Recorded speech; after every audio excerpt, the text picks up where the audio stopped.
Namaste Saraswati Gauravani Pracharne Nirvishesha Askatyade Satarne. Today I'm going to read from the Bhagavad Gita as it is, chapter 7, text number 1, knowledge of the Absolute. Shri Bhagavan Uvacha Maya Saktamanak Partha Yogam Yunjanmanashaya Asam Shayam Samagramam Itagyasasi Tachinu. Translation and purport by His Divine Grace A.C. Prahladananda Swami Prabhupada. Supreme Personality of Godhead said, Hear, O son of Pritha, how by practicing yoga in full consciousness of me, with mind attached to me, you can know me in full, free from doubt. The prose purport. In this 7th chapter of Bhagavad Gita, the nature of Krishna consciousness is fully described. Krishna is full in all opulences, and how he manifests such opulences is described herein. Also, 4 kinds of fortunate people who become attached to Krishna, and 4 kinds of unfortunate people who never take to Krishna are described in this chapter. In the first 6 chapters of Bhagavad Gita, the living entity has been described as non-material spirit soul, capable of elevating himself to self-realization by different types of yogas. At the end of the 6th chapter, it has been clearly stated that the steady concentration of the mind upon Krishna, or in other words, Krishna consciousness, is the highest form of all yoga. By concentrating one's mind upon Krishna, one is able to know the absolute truth completely, but not otherwise. Impersonal Brahmajyoti, or localized Paramatma realization, is not perfect knowledge of the absolute truth because it is partial. Full and scientific knowledge is Krishna, and everything is revealed to the person in Krishna consciousness. In complete Krishna consciousness, one knows that Krishna is ultimate knowledge beyond any doubts. Different types of yoga are only stepping stones in the path of Krishna consciousness. One who takes directly to Krishna consciousness automatically knows about Brahmajyoti and Paramatma in full. For practice of Krishna conscious yoga, one can know everything in full, namely the absolute truth, living entities, material nature, and their manifestations with paraphernalia. One should therefore begin yoga practice as directed in the last verse of the 6th chapter. Concentration of the mind upon Krishna is made possible by prescribed devotional service in 9 different forms, of which Shravanam is the first and most important. The Lord therefore says to Arjuna, touch Chinu, or hear from me. No one can be a greater authority than Krishna, and therefore by hearing from him, one receives the greatest opportunity to become a perfectly Krishna conscious person. One is therefore to learn from Krishna directly, or from a pure devotee of Krishna, and not from a non-devotee upstart, puffed up with academic education. In the Srimad Bhagavatam, this process of understanding the Supreme Personality of Godhead, the Absolute Truth, is described in the 2nd chapter of the 1st canto as follows. Shrin Vidham Swakata Krishna, Punya Shravanam Kirtana, Vidyantakshto hi abhijani, Idu notis suritsatam, Nashta prayeshvavajeshu, Nityam Bhagavata Sevaya, Bhagavati Uttama Shloke, Bhaktir Bhavati Naistaki, Tadara Jasamo Bhava, Kama Lobadayaschaye, Cheta Eta Anavidam, Sitam Sate Prasiditi, Evam Prasana Manaso, Bhagavad Bhakti Yogataha, Bhagavad Tattva Vijnanam, Mukta Sangasya Shayate, Vidyate Ridya Grantis, Vidyante Sarva Samshaya, Shiyante Chasya Karmani, Drishta Evatmanishvare. To hear about Krishna from the Vedic literatures, or to hear from him directly through the Bhagavad Gita, is in itself righteous activity. And for one who hears about Krishna, Lord Krishna is dwelling in everyone's heart, acts as the best wishing friend, and purifies the devotee who constantly engages in hearing about him. In this way, a devotee naturally develops his dormant transcendental knowledge. As he hears more about Krishna from the Bhagavatam and from the devotees, he becomes fixed in the devotional service of the Lord. By development of devotional service, one becomes free from the modes of passion, ignorance, and thus material lust and avarice are diminished. When these impurities are wiped away, the candidate remains steady in his position of pure goodness, becomes enlivened by devotional service, and understands the science of God perfectly. This bhakti yoga severs the hard knot of material affection, enables one to come at once to the stage of samshayam samagram, understanding the supreme absolute truth personality of Godhead. Therefore, only by hearing from Krishna or from his devotee in Krishna consciousness can one understand the science of Krishna. So the text again. Shri Bhagavan Vacha Maya Saktamanak Partha Yogam Junjan Manashaya Asamshayam Samagramam Yatagyasasi Tashinu. Supreme Personality of Godhead said, now here, O son of Pritha, how by practicing yoga in full consciousness of me, with mind attached to me, you can know me and fall free from doubt. Om Agyanatvanandasya Gananjana Salakaya Chaksur Militam Yena Tasmai Shri Guruve Namaha.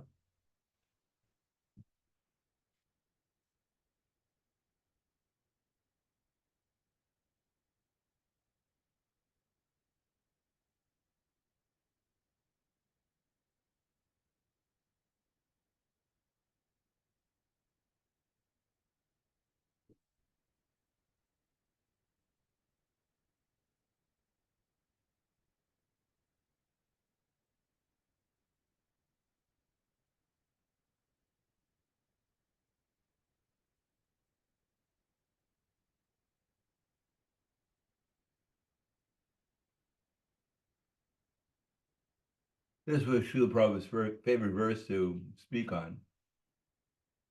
I believe there's around 9 different lectures on this verse by Srila Prabhupada.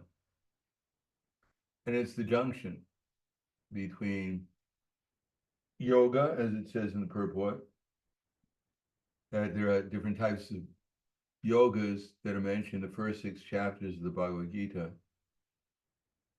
to gradually elevate oneself to the platform where one can actually become conscious of Krishna.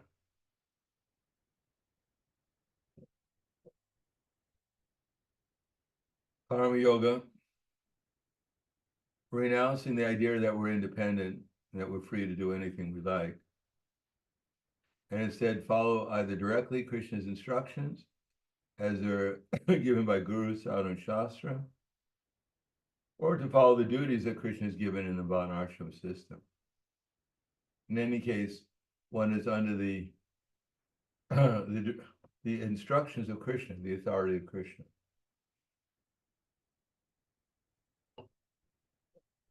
Then when one doesn't have to agitate the mind, thinking of gain and safety, then one can peacefully hear about Krishna. And it's not just theoretically hearing about Krishna, but as one understands the process of hearing, one can also change one's mood in hearing. There's a certain process of hearing by which we're just gaining knowledge. And of course, in the material world, just by hearing, we don't usually realize very much. We hear about what to do to realize things, to gain something, or to avoid something. But as one's mood changes in hearing about Krishna, then one can actually experience Krishna's presence in the hearing, whether it's the chanting of Hare Krishna or hearing the philosophy about Krishna. And by that experience, one is able to appreciate what it's like to be conscious of Krishna and one's relationship with Krishna. Of course, in the spiritual platform of consciousness, there are also activities, but those activities are not material activities. Those activities are under the internal energy, and they're effortless. the soul, simply by desiring to serve Krishna, the service goes on the spiritual platform. Here we have to move this gross and subtle, we have to use this subtle body to move the gross one, and any activity takes some effort, apparently. Although factually, the soul is not really doing anything except for desiring, just like the soul desires in the spiritual world, and the activities go on by the desire. Here we desire it, but the activities are, or at least our desire is, as it says, are sensed by Krishna, just like one can understand the flavor of a flower by smelling it. And according to what we deserve, Krishna has the material energy arrange itself in such a way as to satisfy our desires. Whether here or in the spiritual world, all we can do is desire. Actually, we haven't changed anything, nor can we change anything. The only thing we can change is our unwillingness to serve Krishna into a willingness to serve him. When we have an unwillingness to serve Krishna, then we wind up doing things to service to the gross and subtle material body. Servants we remain, but whether we serve this gross and subtle body or we serve Krishna, that's up to us. Now, as we know, even when we're serving this gross and subtle body, we can still add Krishna to our activities. And that way we become aloof from the activities of the external world. As it says in Bhagavad Gita, Sarva Manasi, Sarva Kamani Manasa, Sannyasyaste Sikambasi, Naiva Dvare Pare Dehi, Naiva Koravanakaryan. When the embodied soul renounces the results of all activities, Sarva Karmani Manasa, within the mind, Sarva Karmani Sannyasyaste Sikambasi, then he becomes happy, even while living within the 9 gates. Sarvadvaram Param Dehi, Sarva Korvam Nikaryam. Knowing that actually he's actually not really doing anything, except for desiring. So if we add Krishna, then to our activities, then whatever is going on is not really, we don't have such a, you could say, a stake in the results. In the sense that whether we're successful or not successful, we can understand that we can try to do something successfully for Krishna, but ultimately it's up to Krishna whether it's successful or not. Chaitanya certainly fought to save Sita Devi. He was not successful, but he got as much credit as Hanuman, who fought on Lord Ramachandra's side and was successful. For Lord Ramachandra, it made no difference in their endeavors, whether one was successful or not. What was important to Lord Ramachandra was that one was fighting for him. Just like when they were building the bridge to Lanka, Hanuman was lifting up big mountains and throwing them into the ocean. He helped construct the bridge.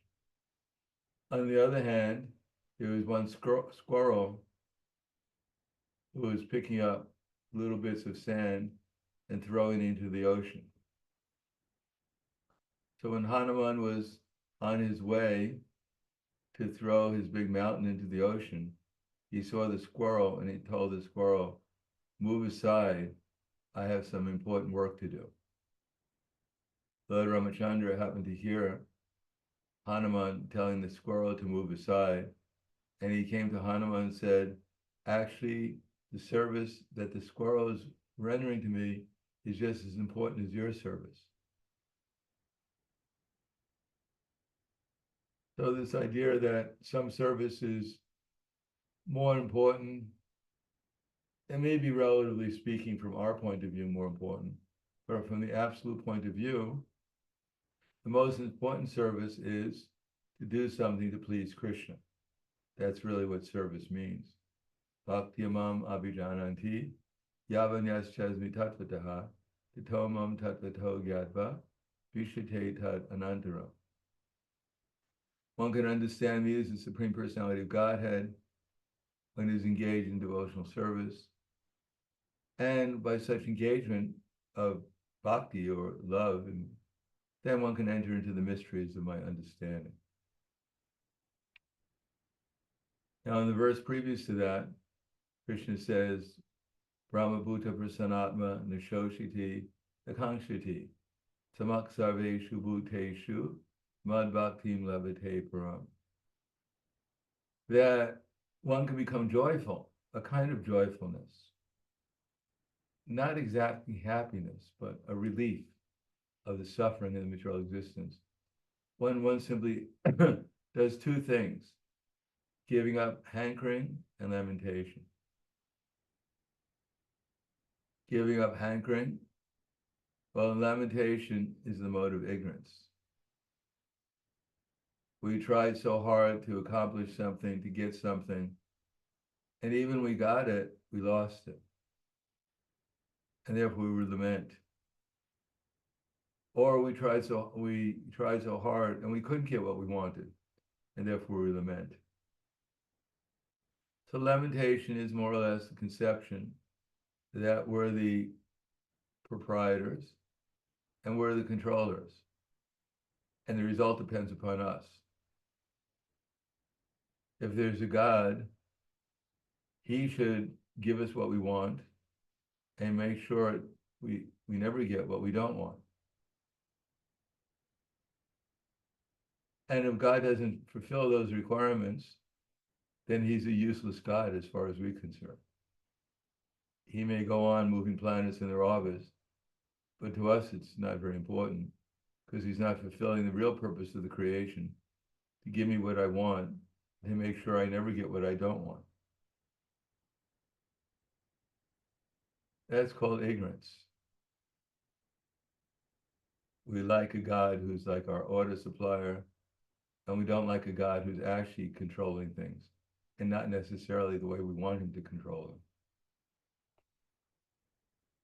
Because we take the goal of our life to make our bodies, our situations, and those that we're attached to that give our body happiness or security, to make life as favorably as possible. And if somehow or another we can prolong death by the mercy of God past the life of Brahma, that would be very nice.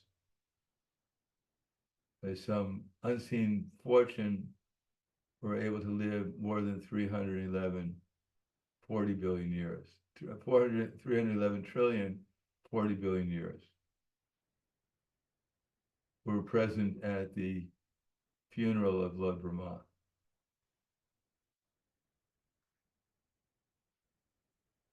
And his sons and grandsons.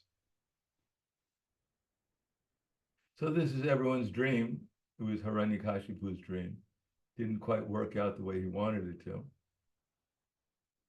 So here Krishna is, in the first 6 chapters, Karma Yoga is explained.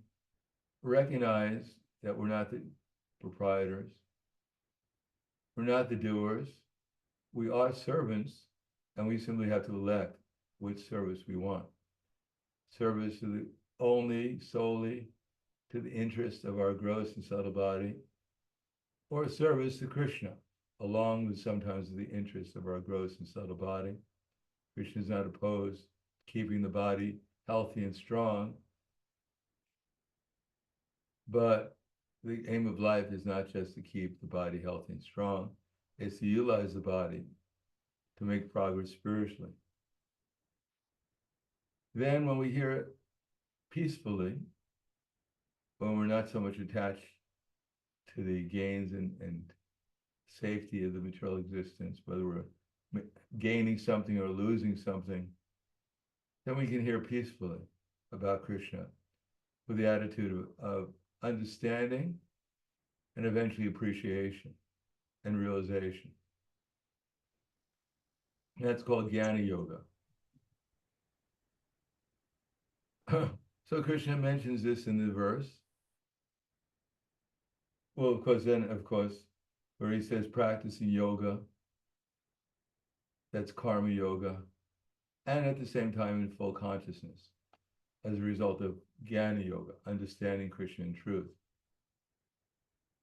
Then we have the sixth chapter where Krishna is the object of meditation. There are two levels of meditation, as explained in the later verse of this chapter. One level is more or less by practice, constantly thinking about Krishna, and the other is by attachment. Attachment means, as it says, we go through the process of acting pious, giving up sinful activities, of which the most sinful activity is to forget Krishna.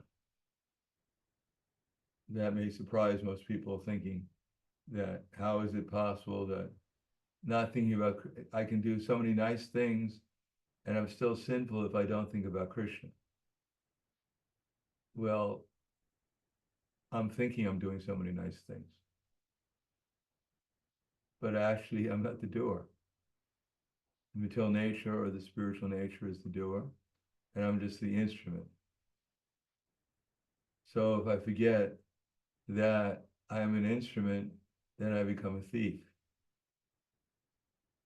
I unjustly, illegally, according to the laws of material nature, think myself to be a proprietor and the doer of the activities. Therefore, as we can see, we may tell people to give up the major principles of sinful life, namely illicit sex and meat eating and gambling and intoxication. But practically speaking, in this age, without chanting Hare Krishna, is it practically impossible to do that.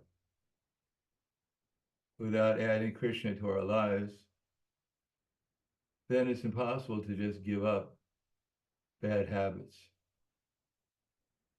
As Krishna says, unless we get a higher taste, we can't really give up the lower taste.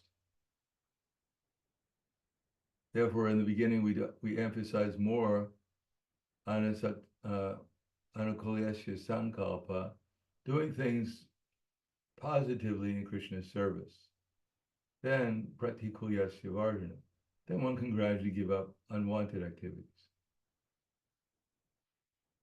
So that's mind attached to me. Well, I actually, from the giving up of sinful activities to acting piously, to conquering sinful reactions. Conquering sinful reactions means that we become aloof from whatever material situation we're in, not indifferent, but because we're Krishna conscious, therefore we're not disturbed by either gain or loss. We simply concentrate on Krishna, and therefore we're indifferent. Our gain is simply to become more attached to Krishna, and our loss is to forget about Krishna.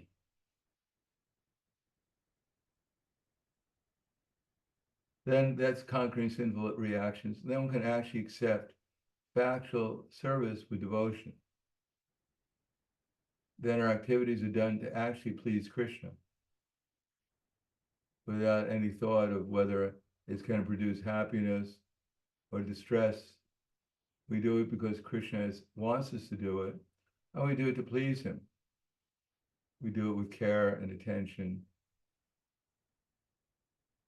Then one can rise up to the platform of pure knowledge of Krishna.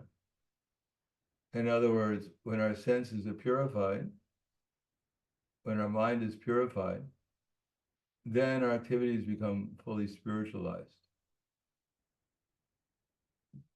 then thinking about Krishna, chanting about Krishna, doing service for Krishna, there is rasa, there's taste.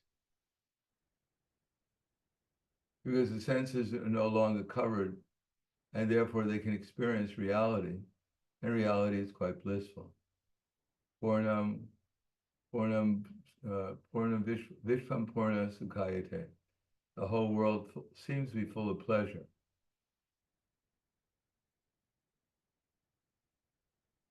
Just like, as I often say, that when we have a glove on for the Sunday feast on our tongue, the prasadam may not taste the way we'd like it to.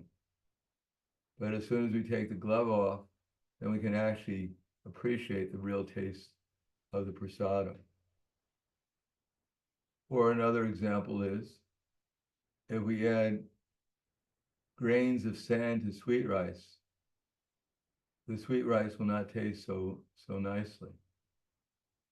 But when we stop adding the grains of sand, then the natural taste of the sweet rice becomes obvious to us. Similarly, when our senses are purified, then everything becomes very pleasant and beautiful, because there's nothing really different from Krishna. Nor does material nature work arbitrarily. When we see people suffering, we should understand they're suffering because they've forgotten about Krishna. Unfortunately, they may not know why they're suffering, and therefore they take other remedial measures to end their suffering, which causes them more suffering. But the actual Bosudi Shotra Manobi Ramat, Nivritit Harshera, Upagiyamanas, Bosudi Chotra Manobi Ramat. So the beginning of the 10th canto, it is stated that Nivritti Tarshera Upagiyamanas, that this Bhagavatam is actually going to be aiming at helping people become free from their problems of material existence. Nivritti Tarshera Upagiyamanas, by hearing about the glorious activities of Krishna. This is the Oshadi, this is the medicine. That when we become conscious of Krishna, because Krishna is the reservoir of unlimited bliss and love and affection, and when we become conscious of him, then we automatically become completely satisfied. Right? It's like an elephant who is in a forest fire, when he can find the cooling water in a lake and dives into it, he becomes fully refreshed and satisfied. Nirita Tarshera Upagiyamanas Bhavoshdit Chotra Manori Ramat.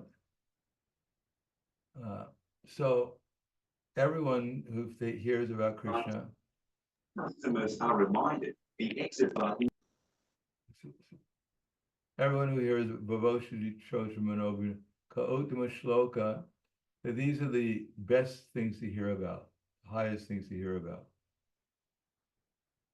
But everyone will become attracted except those who are Pashugnat, Viraji, Pashugnat. Why Pashugnat? Because the animal killers, or those who are killing themselves, they're the only ones who won't be attracted. The aim of Krishna consciousness is to see Krishna everywhere and to see how everyone is part of Krishna's family. But generally speaking, devotees don't eat their family members. It's not exactly the way you develop affection for your family, is you eat them. Those are the Rakshasas who do that.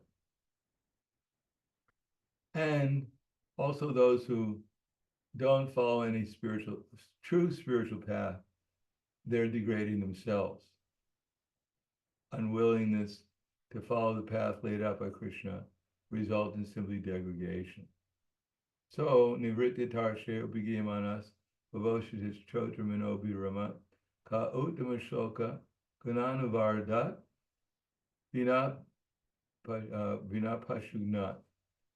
Vina Viharecha Vina Pashugnat.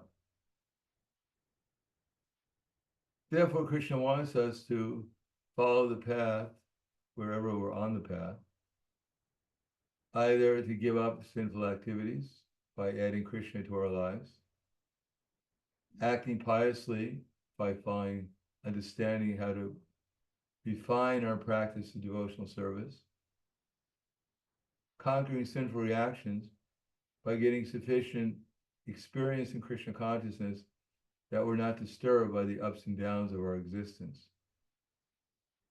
So that even at the time of death, Antakale Chamameva, Smaran Kale Varevaram, Yam, Antakale Chamameva, Smaran Mukva Kalevaram, Yak Priyati Samadbhavam, Yati Nasyatra Samshaya. That anyone who thinks of me alone at the time of death, he's sure to attain to my nature.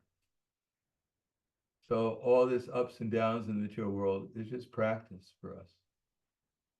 Sometimes we think someone is fortunate because he gains something, and unfortunate if they lose something. Sometimes we think that we'll be fortunate if we gain something, and we'll be unfortunate if we lose something. But it's all practice. Just like we have two examples. We have Sudama,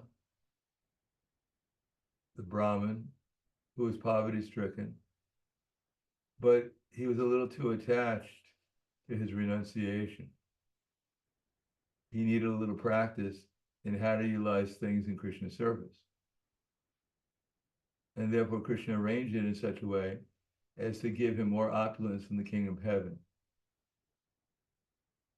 Still, the Brahmin was so fixed, he got practice in utilizing everything in Krishna's service. After all, when we go to Vaikuntha, we get opulence equal to Narayan. So we have to know how to utilize that opulence. If we have no practice, we go to Vaikuntha as Lord in the same form as Lord Narayan, and we wind up sitting in a cave trying to renounce our opulences. It's not the mood of Vaikuntha. On the other hand, someone may be poverty-stricken, or someone may be full of opulence, and he also has to learn some kind of renunciation, how to be detached even in the midst of deprivation, like the Pandavas. The Pandavas were the rulers of this world more than what we know of. And yet, when they gave up the kingdom after being defeated in the gambling match, still they remained ever faithful to Krishna. As a matter of fact, the Pandavas never prayed for more gain.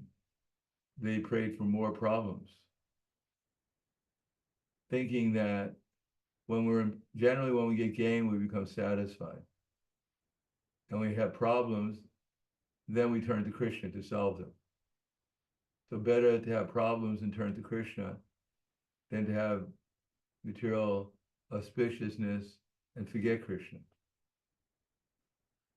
Therefore, Queen Kunti said, the worst thing is Janma Ishvarya Shruta Shribira Edamanak Madakmaman Naivahat Devadatum Va Vam Akinchana Gotra. The worst thing is to not only be attached for material opulence, of which the four she mentions are birth in a high family, because Kali Yuga, it's hard to say who took birth in a high family, except for a very few exalted souls like Srila Prabhupada and Srila Bhaktisiddhanta Saraswati Prabhupada. Aishvarya and wealth. Everyone needs some money.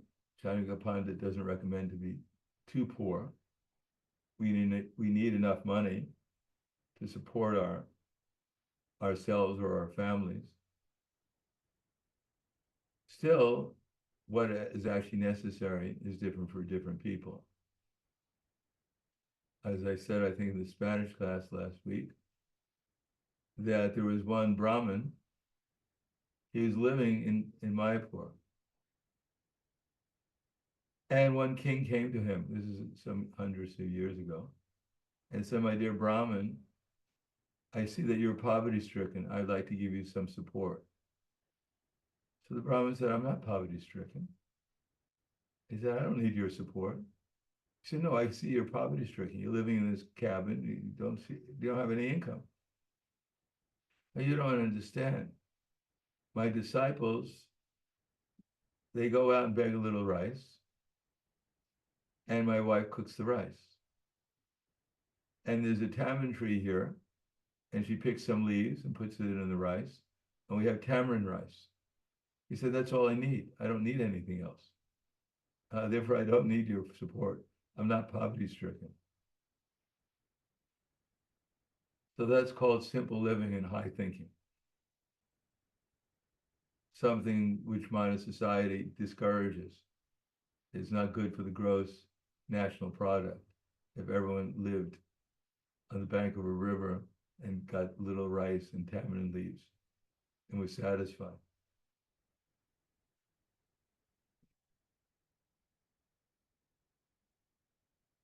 Therefore, Aishvarya,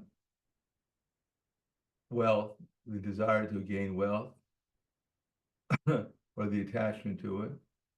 Shruta, material education. Everyone is proud of their scholastic achievements.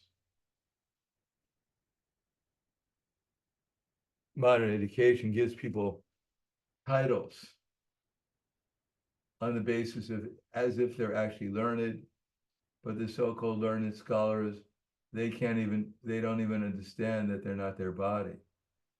They're totally in ignorance. As a matter of fact, the more educated one becomes sometimes, the more one has become bewildered by the illusory energy, maya apriti jnana. The very nature of so-called material education is to cast doubts on Shrava, Shruti, to teach people how to speculate. That if someone says black, you spend your life trying to prove that black is actually white. And if someone says white, you spend your life trying to prove that it's actually black. A complete waste of time. And Shri B, I think in the Western world especially, makeup is a big, big seller. Without an hour of sitting before the mirror, nowadays men nor women will go out and face the world. They have to put on some disguise, so everyone thinks there's something that they're not. This is called Shribi. Everyone has to be beautiful all the time, except at night, when one is asleep. So this Aishvarya, wealth, it is not bad, nor is education bad, nor is high birth or trying to improve one's status in this material world bad, nor is trying to look attractive bad in itself. What's bad is to become attached to wanting to get more and more of these things, to make these things the goal of our life. Because Queen Kunti says that the more we become attached to these things, the more we can chant Hare Krishna with feeling. Instead of taking shelter of Krishna, we take shelter of our mental concoctions that these things will make me happy and protect me. Unfortunately, even the wealthiest people in the world have to meet their fate, and get the results of their karma. And even the most beautiful people in this world don't necessarily go to the heavenly planets just because of their beauty. They may go other places. Similarly, by modern education, people can't even understand the most basic principles of reality. what to speak of the eternality of the soul. They can't even understand karma or reincarnation. They think their mental speculation will help them. I don't know if it was last week we told the story of the boatman. Was that in English? It's probably in Spanish. How the boatman was on the Ganges. In India, and especially in Bengal, there's so many waterways, and public transportation many times is by the boats.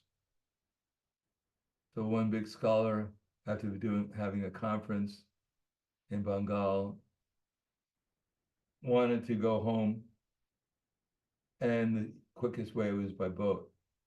So he hired one boatman. So the boatman was on the water, and the scholar was looking in the sky and saw all the stars, and said, "My dear boatman, do you know what the names of all these stars are?" So the boatman said, "I'm just a poor boatman." He said, "I'm illiterate, practically speaking. How can I know the names of these stars?" So the scholar said, 25% of your life has been wasted. And then as the boat passed by some different plants and trees, the scholar asked the boatman, "Do you know what the names of these different plants and trees are?" So the boatman said, "No, I don't know. I was never educated, so I don't know the names of these plants and trees." Then 50% of your life was wasted. And the scholar asked the boatman, "Do you know math? You know what the speed of the river is and what the current is?" So the boatman said, "No, I just drive the boat. I have no idea what's going on." So then 75% of your life is wasted, the boatman said. The scholar said. Then clouds appeared in the sky, and it became very dark. Torrents of rain came down, and the boat became filled with water. And so the boatman asked the scholar, "Do you know how to swim?" And the scholar said, "No." So then the boat filled with water, and the boat sank. The boatman swam away, and the scholar drowned. And the boatman told the scholar, "Then 100% of your life is wasted." So one may be very proud in this material world, but at the time of death, one has to be prepared. Anta Narayana Smriti. Either remember Krishna or go somewhere else. One is not going back to the spiritual world or coming back to take another birth and continue on with one's progress in Krishna service.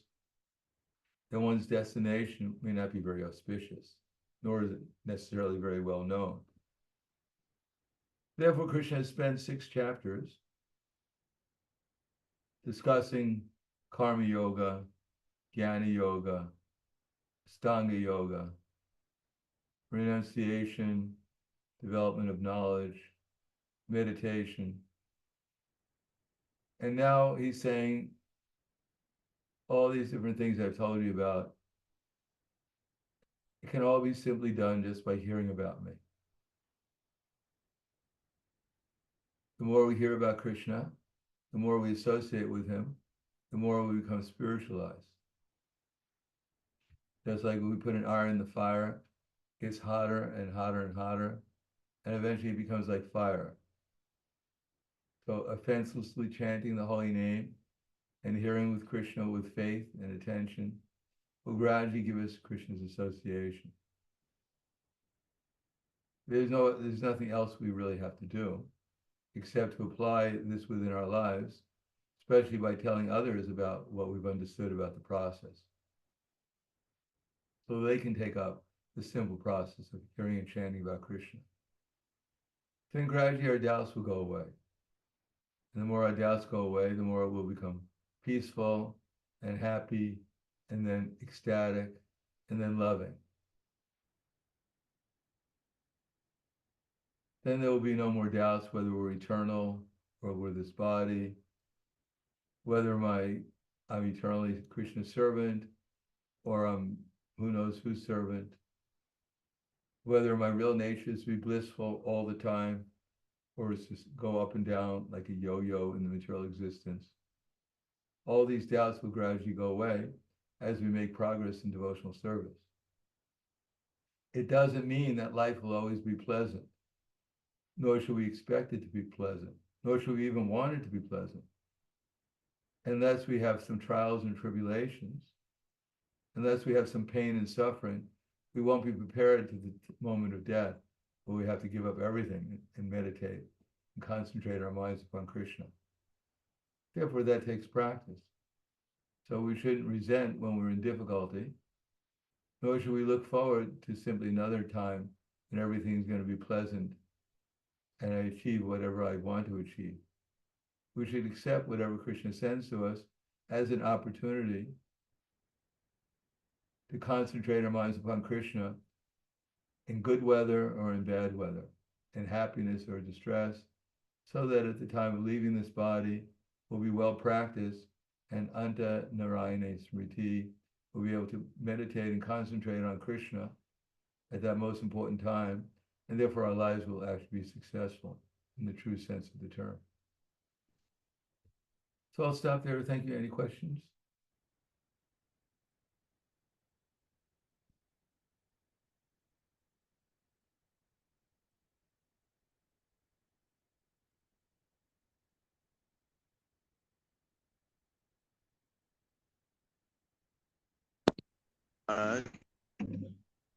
Why Yes. Krishna say in Bhagavad Gita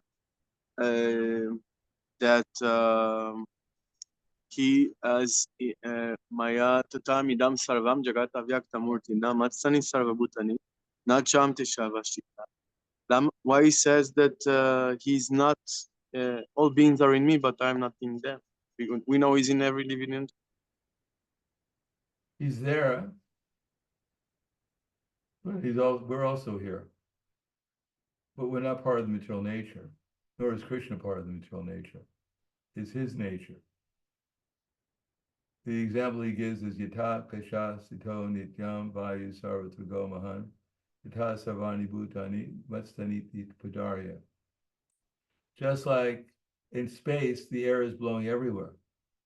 Still, the air rests with it. The air and the space are different. The space is not affected by the air. It's simply a resting place for the air. Similarly, Krishna is everywhere, but he's aloof from everything. He's simply aware of what's going on. Nechatmastani karmani nivanandi dhananjaya udasinadvarasina masaktam teshu karmasu. That all this work cannot bind me. I'm ever detached, seated as though neutral. So Prabhupada compares Krishna to a judge. A judge may come, a judge may be there, and before the judge, someone may come, and the judge examines the activities of the person who's before them, and either awards them a large amount of money for their activities, or maybe condemns them to death.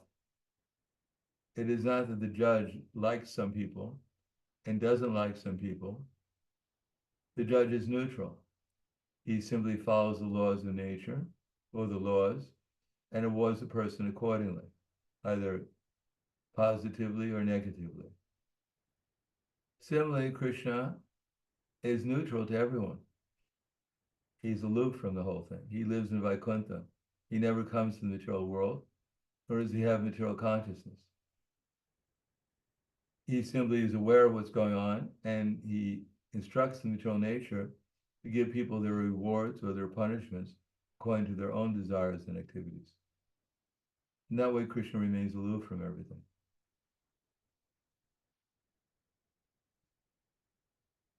And whether it's a reward or punishment, it's all for the benefit of the conditioned soul.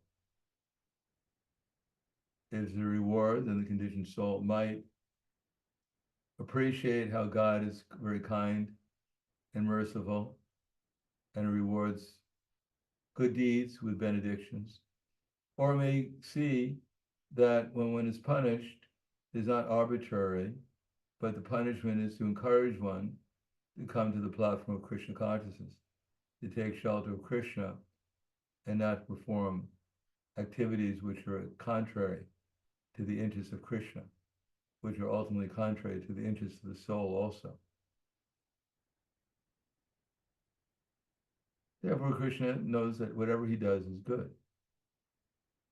And that we have to learn too. Anything else?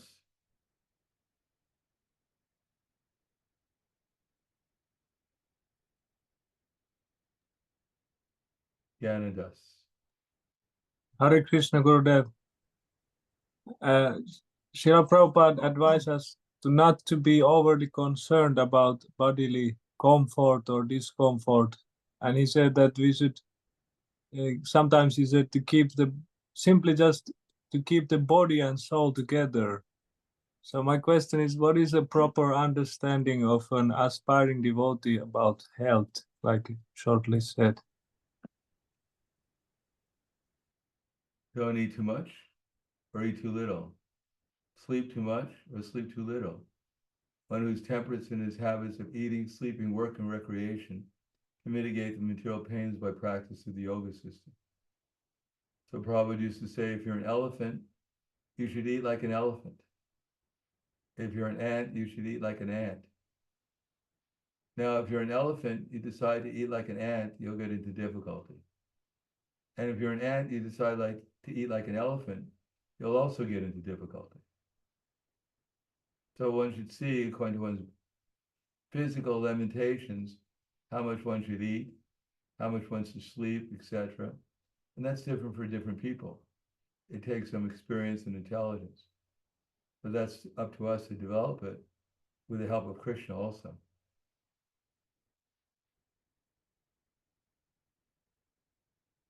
Chanakya Pandit says, if you don't know whether to go somewhere or not to go somewhere, then don't go. If you don't know whether to eat something or not eat it, then don't eat it. Unless it's the winter where the digestion gets stronger. So it takes some common sense. Of course, common sense is not so common nowadays. So we might have to get some instruction. Thank you. Anything else? Thank you very much. We'll see you soon. Grantaraj Shrimad Bhagavad Gita Ki Jai. Srila Prabhupada Ki Jai. Gaur Premanande. Hari Hari Bol. Jai Shri Holiness Prahladananda Swami Maharaj ki. Jai. Jai.